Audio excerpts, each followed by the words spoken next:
Hello everyone, आज हम करने जा रहे हैं section D business organisation B Com first sem GNDU का important topic business combinations meaning and types. अगर आपको बिजनेस कॉम्बिनेशन की फॉर्म्स देखनी है तो वो मेरी नेक्स्ट वीडियो आएगी, आप उसमें देख सकते हो।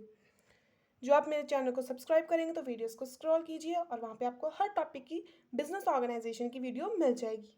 जो इंपॉर्टेंट टॉपिक्स हैं उन सभी की स्पेशली तो मिलेगी ही मिलेगी, अदरवाइज मैंने पूरी बुक कवर की हुई है वहाँ पे।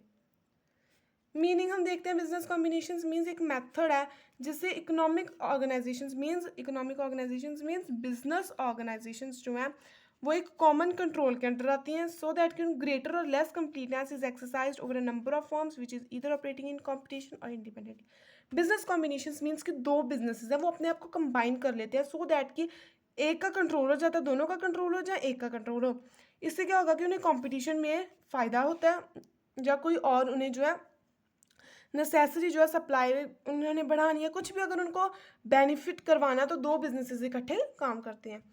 हैनी as per Haney to combine is to become one of the part of whole means जो होल बिजनेस है उसका एक पार्ट बनना है और combination is merely union of persons to make whole for the prosecution of some common purpose, अपने कुछ common purpose को पूरा करने के लिए। ठीक है जी। सो बिजनेस कॉम्बिनेशन जैसे जैसे आप फर्दर उनकी टाइप्स पढ़ोगे उसमें एग्जाम्पल्स करोगे तो आपको और क्लियर होगा। Types horizontal, vertical, circular, lateral और डायगोनल।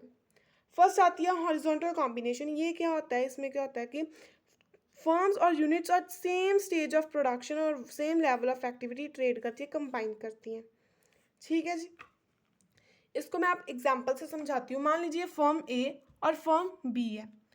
इसके प्रोडक्शन है 10 foundation boxes per day means foundation तो जैसे सबको पता है कॉस्मेटिक्स का सामान है, और फर्म भी क्या करती है 20 फाउंडेशन बॉक्सेस पर डे बना रही है। इसकी सप्लाई कितनी थी 10 अगर 20 की डिमांड होती थी, इसकी सप्लाई कितनी थी 20 अगर 30 की डिमांड होती थी। मान लीजिए 30 फाउंडेशन बॉक्सेस बनाने का ऑर्डर आ गया फर्म ए को। ठीक है जी। अब क्या करेगी फर्म ए और फर्म बी दोनों ही सिमिलर नेचर ऑफ प्रोडक्ट्स बनाती हैं। सो फर्म ए और फर्म बी जो है वो हॉरिजॉन्टल बिजनेस कम्युनिकेशन करेंगी, कॉम्बिनेशन करेंगी which will help in doing production on large scale. अब 10 इसकी 20 इसकी 30 की सप्लाई और 30 की डिमांड पूरी हो जाएगी। मीन्स इन शॉर्ट में ये कहना चाह रही हूँ कि हॉरिजॉन्टल कॉम्बिनेशन में क्या होता है कि दो फर्म्स सेम काम कर रही हैं और एक कॉमन बेनिफिट को पूरा करने के लिए मान लीजिए उनको लार्ज स्केल प्रोडक्शन करनी है, कोई इकोनॉमीज लेनी है, कोई डिमांड सप्लाई इक्विलिब्रियम बनाना है, अपना प्रॉफिट इंक्रीज करना है, मार्केट शेयर इंक्रीज करना है, कुछ भी करना है, तो वो दोनों फर्म सेम लेवल पे कंबाइन करेंगे और वो उसे कहते हैं हॉरिजॉन्टल कॉम्बिनेशन। मींस इंटीग्रेटिंग और combining firm having same features, दोनों के सेम फीचर्स है। ए भी फाउंडेशन बना रही है, बी भी फाउंडेशन बना रही है, same quality same quantity, quantity तो चलो अलग है बट क्वालिटी सेम है, सेम जो वो यूज़ कर रही है रॉ मटेरियल। फर्म्स एक एग्रीमेंट मेक करती हैं कि वो सम कॉमन पॉलिसीज फॉलो करेंगी, पहले कॉमन पॉलिसीज बनाई जाती हैं, ऐसे तो नहीं तो कन्फ्लिक्ट्स राइज हो जाएंगे। मेन ऑब्जेक्ट क्या होता है कि कॉमन प्रॉब्लम को इकट्ठे हमने जॉइंटली सॉर्ट आउट करना है, लार्ज प्रोडक्शन करनी है और इकोनॉमिक्स को अचीव करना है। यही इसके एडवांटेजेस है कि लार्ज स्केल प्रोडक्शन करनी है। ये एग्जांपल आपको एडवांटेजेस में लिखनी है या मीनिंग के बाद लिखनी है, ये आपकी मर्जी है, कोई इशू नहीं है कि आप पहले लिख रहे हो बाद में लिख रहे हो। पर हाँ, इशू तब होगा जब आप हॉरिजॉन्टल की एग्जांपल लास्ट में वर्टिकल के लास्ट में लिखोगे। हॉरिजॉन्टल की एग्जांपल हॉरिजॉन्टल में लिखनी है, चाहे वो एडवांटेजेस में लिखो, कहीं भी लिखो। वो अचीव इकोनॉमिक्स, जब आप लार्ज स्केल प्रोडक्शन करोगे ऑब्वियस आपको पर प्रोडक्ट कॉस्ट कम पड़ेगी और आपको लार्ज स्केल इकोनॉमीज अचीव होंगी, डिमांड और सप्लाई का इक्विलिब्रियम भी बैलेंस्ड हो जाएगा। इससे क्या होगा कि जब आप लार्ज स्केल प्रोडक्शन करोगे तो आपका बर्डन कम होगा, कॉस्ट कम होगी और प्रॉफिट ज़्यादा होंगे। वर्क भी आपका डिवाइड हो जाएगा। हो सकता है आपकी फर्म में इतने अच्छे स्पेशलिस्ट बंदे नहीं थे जो फर्म बी में हैं, और अब आपने हॉरिजॉन्टल कॉम्बिनेशन किया तो इनके बंदे भी आपके पास आएंगे। लार्ज कंट्रोल एफिशिएंसी आएगी मैनेजमेंट में और आपका कंट्रोल लार्ज होगा। अब डिसएडवांटेजेस देखिए, अगर ए और बी दोनों मिल रहे हैं तो ऑब्वियस है इनके दोनों के जो कॉन्फ्लिक्ट्स राइज होंगे कि हमने प्राइस ये रखना है, प्रोडक्ट का डिलेज भी आएंगे, पहले तो एक बंदे से पूछना था अब दोनों से पूछना है। प्रॉफिट शेयर होंगे, पहले एक इंजॉय करा था दोनों करेंगे। मैनेजमेंट में डिफिकल्टी आएगी क्योंकि हो सकता है कि जो है मैनेजमेंट एफिशिएंट मैनेजमेंट है एक फर्म की, वो दूसरी फर्म कहेगी मैंने नहीं रखनी, मैंने मैनेजमेंट अपनी रखनी है। ठीक है। कस्टमर को एक्सप्लॉइट कर सकते हैं क्योंकि यहाँ पे मोनोपोलिस्टिक कंट्रोल आ जाएगा। मीन्स सिंगल सेलर होगा, पहले तो फर्म ए थी और फर्म बी थी तो इन दोनों में कंपटीशन था कि भाई मैं बेचूं पहले का मैं बेचूं, अब दोनों मिल गए तो मोनोपोली आ गई। ठीक है जी। नेक्स्ट आ गया vertical combination. Vertical combination means इसको हम सीक्वेंस और इंडस्ट्री और प्रोसेस इंटीग्रेशन भी कहते हैं।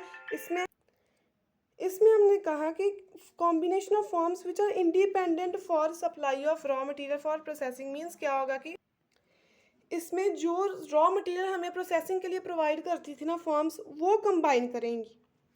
इसके हम फीचर्स देख लेते हैं कि नंबर ऑफ पर्सन जो वर्टिकल कॉम्बिनेशन में इन्वॉल्व होते हैं, इन पे इंटरडिपेंडेंसी होती है रॉ मटेरियल की। ये फॉरवर्ड भी हो सकती हैं, बैकवर्ड इंटीग्रेशन भी हो सकती है। Different nature of businesses combine करते हैं, कंट्रोल होता है इनका सप्लाई ऊपर, नॉर्मल एग्रीमेंट होता है, चांसेस लेस होते हैं रिस्क के। ठीक है जी।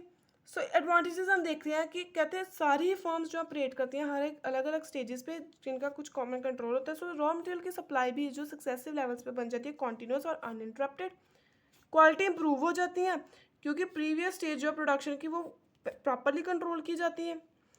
ट्रेड साइकिल के अगेंस्ट प्रोटेक्शन मिल जाती है, एफिशिएंसी इंक्रीज हो जाती है और एश्योरेंस मिल जाती है कि मैन्युफैक्चर्ड गुड्स की सेल हो ही जाएगी। इसमें आ जाते हैं। ठीक है, ये इसके सारे फीचर्स एडवांटेजेस थे। इसकी एग्जांपल हो सकती है, मान लीजिए एक कंपनी है, वो ना बर्गर्स जो है वो सेल करती है बर्गर्स को। सो वो क्या करेगी कि वो जो बर्गर मीट का सप्लायर है ना, बर्गर मीट का जो सप्लायर है उस चीज़ को ही वो एक्वायर कर लेगी, सो दैट कि उसको रॉ मटेरियल भी थोड़ा अच्छा सा मिल जाए। ठीक है जी। सो ये क्या है कि वर्टिकल कॉम्बिनेशन है। इसमें क्या होगा कि कंपनीज अपने कॉस्ट सेविंग स्ट्रेटजीज लगाती हैं सो दैट कि उनको कोई भी बाहर से प्रोडक्ट ना खरीदना पड़े। अगर बर्गर्स बना रही है और उनका मान लो डिलीवरी जो उन्होंने वो खरीद लिया, डिलीवरी सिस्टम उन्होंने खरीद लिया, जो डिलीवरी कंपनी थी वही उन्होंने खरीद लिया, तो उसको इनको अलग से पैसे पे नहीं करने पड़ेंगे। नेक्स्ट आ गया सर्कुलर कॉम्बिनेशन। इसको मिक्स्ड या कॉम्प्लीमेंट्री कॉम्बिनेशन भी कहते हैं। इससे क्या होगा कि प्रोड्यूसिंग और मार्केटिंग दोनों की ही इंटीग्रेशन होगी कि डिफरेंट टाइप्स ऑफ प्रोडक्ट्स और सर्विसेज का कॉमन एडमिनिस्ट्रेशन होगा। ये जो है इंटरलॉक डायरेक्टर्स होंगे, इनके हेड्स होंगे, मैनेजिंग डायरेक्टर्स, जो इनको सारी इन्फॉर्मेशन प्रोवाइड करवाएंगे। इसके एडवांटेजेस क्या कि हमारा एक्सपेंस कम होगा, कॉस्ट कटिंग होगी। ठीक है ना। It reduces the expense on to managements by combining the business and making administration common. Better control, अगर दो बिजनेसेस कंबाइन करेंगे तो उनकी मैनेजमेंट बेटर कंट्रोल करेगी, स्पेशलाइज्ड पीपल आएंगे। मान लीजिए फॉर्म ए और फॉर्म बी है। फॉर्म ए में नंबर ऑफ एम्प्लॉयड पर्सन 10 है, इसमें भी 10 है। इनको सैलरी पे की जाती है 20,000 टू ईच, मीन्स 2 लाख, इनको 3 लाख। सो जब ये दोनों ही कंबाइन करके एक एडमिनिस्ट्रेशन आ गया, नंबर ऑफ एम्प्लॉयड पर्सन तो 10 ही वो भी इन दोनों में से जो स्पेशलाइज्ड होंगे, सैलरी 40,000 ईच, 4 लाख। तो अल्टीमेटली अगर इन दोनों को मिलकर 4 लाख भी सैलरी देनी पड़े तो पहले ये कितनी देते थे, 3 और 2 5 लाख, 1 लाख इन्होंने कॉस्ट कटिंग कर ली। नेक्स्ट आ गया एफिशिएंसी भी अच्छी होगी क्योंकि हमने यहाँ से देख लिया कि स्पेशलाइज्ड बंदे हमने लिए थे। नेक्स्ट अब बेनिफिट होगा मोनोपोली का। ऑब्वियस है कि कंपटीशन एलिमिनेट हो जाएगा, सो हमारी मोनोपोली हो जाएगी। मान लीजिए दो कॉलेजेस हैं, अलग अलग हैं, और दो कॉलेजेस जो कहते हैं कि हम दोनों इकट्ठे काम करेंगे, तो ऑब्वियस है उनकी जो मोनोपोली हो जाएगी, पूरे एरिया में एक ही कॉलेज रह जाएगा, कोई कंपटीशन नहीं। एडवांटेजेस है कि वर्क का बर्डन जो है वो कम हो जाता है, ज़्यादा हो जाता है। ये इसकी डिसएडवांटेज है कि वर्क बर्डन ज़्यादा हो गया क्योंकि पर्सन कम हो गए। कॉस्ट एक सर्टेन लिमिट तक जो है कम होती है, बट ज़्यादा नहीं। सिर्फ 1 लाख ही हम सेव कर सके, ज़्यादा नहीं। ठीक है। पावर जो फ्यू हैंड्स में रह जाती है, सेंट्रलाइजेशन आ जाती है, कॉन्फ्लिक्ट्स राइज हो जाते हैं क्योंकि एक मैनेजमेंट है, कोऑर्डिनेशन कम होती है। नेक्स्ट आ गया हमारे पास lateral combination. Lateral combination means allied combination of firms producing different types of commodities but being allied in one way or other। ये वर्टिकल कॉम्बिनेशन के साथ थोड़ा रलता मिलता है, बट आपने इसको वर्टिकल कॉम्बिनेशन भी नहीं कह देना।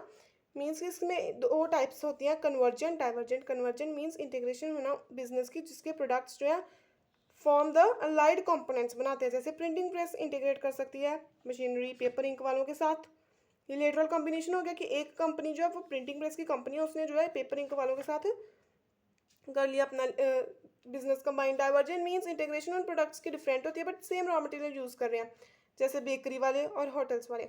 जो होटल्स वाले हैं वहाँ पे भी तो ब्रेड्स वगैरह बनेंगे, और बेकरी में भी जो है वो ब्रेड्स का लिए उनको फ्लोर चाहिए, आटा तो दोनों को चाहिए, बेकरी को भी चाहिए, होटल को भी चाहिए। सो ये दोनों सेम रॉ मटेरियल यूज़ कर रहे हैं पर इनके एंड प्रोडक्ट्स अलग अलग आ रहे हैं, तो ये भी जो है लेटरल कॉम्बिनेशन करेंगे तो इन्हें डाइवर्जेंट कहेंगे। इसके डिसएडवांटेजेस हम देख लें। एडवांटेजेस तो ऑब्वियस यही होगी कि इनको प्रॉफिट होगा, बेनिफिट होगा, बेटर परफॉर्मेंस आएगी, रेगुलर सप्लाई होगी और इकोनॉमीज मिलेंगी स्केल में। नेक्स्ट आ गया कि ये मोनोपोली मेन करती हैं, क्योंकि अगर इन दोनों ने कंबाइन कर लिया तो ऑब्वियसली पहले रॉ मटेरियल वाला इसको अलग प्राइस देता था, इसको अलग बार्गेनिंग करता था। अब ये दोनों मिलकर रॉ मटेरियल वाले से बार्गेनिंग कर सकते हैं, और रॉ मटेरियल वाले को पता है कि अगर एक को ना की तो मेरे दोनों ही कस्टमर्स जाएंगे। इससे क्या होगा, म्यूचुअल डिपेंडेंसी होगी, लेट सप्लाई होगी, क्योंकि ये दोनों ही जो है एक ही रॉ मटेरियल पर डिपेंड करेंगे, कहीं और से ये ले ही नहीं सकते। नेक्स्ट आ गया प्रोटेक्शन, जो है ट्रेड साइकिल्स के अगेंस्ट लेस होगी और लेस इकोनॉमीज ही अचीव होंगी। नेक्स्ट आ गया डायगोनल कॉम्बिनेशन। डायगोनल कॉम्बिनेशन में क्या होता है कि वो कॉम्बिनेशन मेन यूनिट का होता है producing particular goods with the unit which ancillaries provide करती है, जैसे बूट, क्लोथ्स, शॉप जो है ना तो सेम कपड़ा यूज़ करती है, कुछ भी इनका रिलेटेड नहीं है। हर एक चीज़ इनकी जो है ना तो सेम कह सकते हैं ना ही डिफरेंट कह सकते हैं, बट इंटर रिलेटेड है ना, इसको हम कहते हैं सर्विस कॉम्बिनेशन। ध्यान से लाइन पढ़िए, कहते हैं जो बूट, क्लोथ्स और शॉप है neither same not different but related with each other. ना तो ये अलग अलग होते हैं, ना ही ये जो है सेम होते हैं, बट फिर भी एक दूसरे से कैसे जो है ये रिलेट करते हैं। फीचर्स देखिए इसके, इम्प्रूव्ड सर्विसेज मिलेंगी हमें, कस्टमर सेटिस्फाई होगा, कस्टमाइज और पर्सनलाइज थिंग्स मिलेंगी, ऑप्टिमम यूटिलाइजेशन होगी, मल्टीपल सर्विसेज अवेलेबल होगी हमें। अब एक मॉल है तो वो भी एक डायगोनल कॉम्बिनेशन हम मान सकते हैं ना एग्जांपल की तरह, कि जो वहाँ पे बूट भी अवेलेबल है, क्लोथ्स भी अवेलेबल है, एक ही रूफ के अंदर हमें पर्सनलाइज सर्विसेज मिल रही है, इंप्रूव्ड सर्विसेज मिल रही है और मल्टीपल सर्विसेज मिल रही हैं। डिसएडवांटेजेस के एक्स्ट्रा कॉस्ट हमें बियर करनी पड़ेगी कि अगर हम एक्स्ट्रा सर्विसेज प्रोवाइड कर रहे हैं। समटाइम्स स्किल नहीं होती है हमारे पास, डिससेटिस्फैक्शन होती है क्योंकि हमारे पास स्पेशलाइज स्किल्स नहीं है, एक्स्ट्रा बर्डन होता है मेन बिजनेस के ऊपर, कॉन्फ्लिक्ट्स राइज हो जाते हैं बोथ यूनिट्स में। मान लीजिए अब कई बार जो पार्लर्स, जहाँ जो लहंगा शॉप्स होती हैं वो क्या करती हैं कि दो लहंगा शॉप्स हैं ए और बी। ए कह रही है कि अगर आप मेरी दुकान से ब्राइड का लहंगा खरीदोगे तो उसको मेकअप किट जो है वो ब्राइडल मेकअप किट फ्री मिलेगी, और बी कह रही है अगर आप ब्राइड का लहंगा खरीदोगे तो जो ब्राइड की मदर है उसका लहंगा फ्री। सो अलग अलग सर्विसेज हैं। मेन बिजनेस इनका क्या है, ब्राइड के लहंगे प्रोवाइड करना, बट ये अलग चीज़ें भी प्रोवाइड कर रही हैं, सो ये इनका थोड़ी डाइवर्ट हो जाती है, एक्स्ट्रा कॉस्ट पड़ती है इनको, ये हम लिख सकते हैं एग्जांपल डायगोनल कॉम्बिनेशन में। कंक्लूजन में हम लिख सकते हैं कि बिजनेस कॉम्बिनेशन जो है वो रिजल्ट ऑफ इंटीग्रेशन मीन्स जोड़ती हैं प्रोडक्टिव एक्टिविटीज़ को। ये बड़ी टाइप्स की होती हैं, horizontal, vertical, lateral, circular, regional और सर्विस। ठीक है जी, सो ये था it was all about business combination meaning and types. I hope आपको ये समझ आया होगा। कोई भी डाउट है तो आप कमेंट सेक्शन में बता सकते हैं, all your queries will be clear there. I hope आपको वीडियो अच्छी लगी हो तो प्लीज़ लाइक, शेयर और कमेंट ज़रूर करना, और वीडियो और चैनल को सब्सक्राइब करना मत भूलना for the next new videos. Thank you.